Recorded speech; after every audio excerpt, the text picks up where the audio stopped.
শিবির নামে তো ইলেকশন করতে যায় নাই, তারপরে আপনার প্রেমটা হচ্ছে শিবিরের পক্ষে। আমি এটা কন্ডেম করলেও আপনি এটাকে চয়েস করছেন। তাদের সততা, তাদের প্রোটেস্ট ভোট যেটাকে বলা হচ্ছে, যে তারা আওয়ামী লীগও চায় না, বিএনপিও চায় না।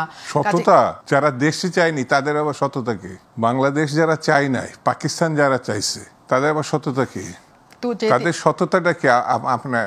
আমি তো রাজনীতির কথা বলছি। তাদের সততা, আপনার পকেট থেকে পয়সা বের করে এরকম গুনে গুনে ডাইনিং টেবিলে খাওয়াটা সততা মনে হচ্ছে না। তারা বলছে তারা দুর্নীতি করে না, চাঁদাবাজি করে না। ছাত্ররা কেন দুর্নীতি করবে? কারণ অনেক ছাত্রের নামে, কোন ছাত্র সংগঠনই ছাত্র দলের নামেই দুর্নীতির অনেক। এটা হচ্ছে যারা এই কথাটা বলছে, আপনি একটা নাম বলেন তো ছাত্র দলের যে দুর্নীতি করছে, একটা নাম বলেন। আমি জেনে বসি না, কিন্তু আপনি বলছেন যে ছাত্র দল দুর্নীতি করছে। হ্যাঁ, কারণ ছাত্র দলের খুব মানে ঢালাও ভাবে ছাত্র দলের দুর্নীতির প্রসঙ্গ আছে।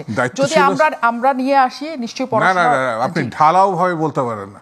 দায়িত্বশীলতার প্রশ্ন হচ্ছে যে নাম এবং পিতার নাম একটা হলো, আপনি একটা ডিপার্টমেন্টের একটা হলের কথা বলতে পারেন। আবার যখন আমি আসব আপনি বলবেন যে এই নামের এই, হ্যাঁ আমি দিলেই পাবো সবকিছু। হ্যাঁ, এইটা আপনি বলতে পারেন না। আমি যদি আপনার বলি যে আপনি শিবিরের, হ্যাঁ, আপনি তো কষ্ট পেতে পারেন। আপনি এটা বললেন কি করে? আপনার মতো করে বললাম, জানি না কিন্তু বানাই দিলাম। তো এই ট্রেনটা চলছে। ছাত্র অঙ্গনে নির্বাচন হওয়ার কথা না, ছাত্র অঙ্গনে নির্বাচন হয়েছে। ইউনিয়ন কাউন্সিলের নির্বাচন হওয়ার কথা না, সেটা বন্ধ করার জন্য ওখানে নিয়ে গেলাম। জাতীয় নিয়ে যে নির্বাচনটা হওয়ার কথা, যেখানে জবাবদিহিতা থাকবে, যেখানে দেশ পরিচালনার একটা নেতৃত্ব আসবে, সেটা অন্য সংগঠন আসছে, কিন্তু ম্যাক্সিমাম পরিচিত আছে বিএনপি আসবে।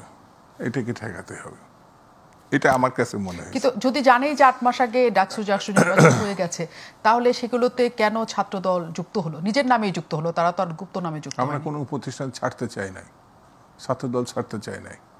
মনে করছে যে মন্দের ভালো থাকাটা, উপস্থিতি থাকাটা ভালো।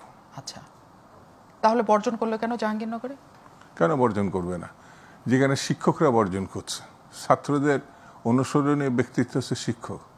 তো শিক্ষকদের ঘৃণা কি তারা তো ধারণ করতে পারে না? তো সেই জায়গাটায় যদি ধারণ করে থাকে, সেটাকে সততা বলবেন না?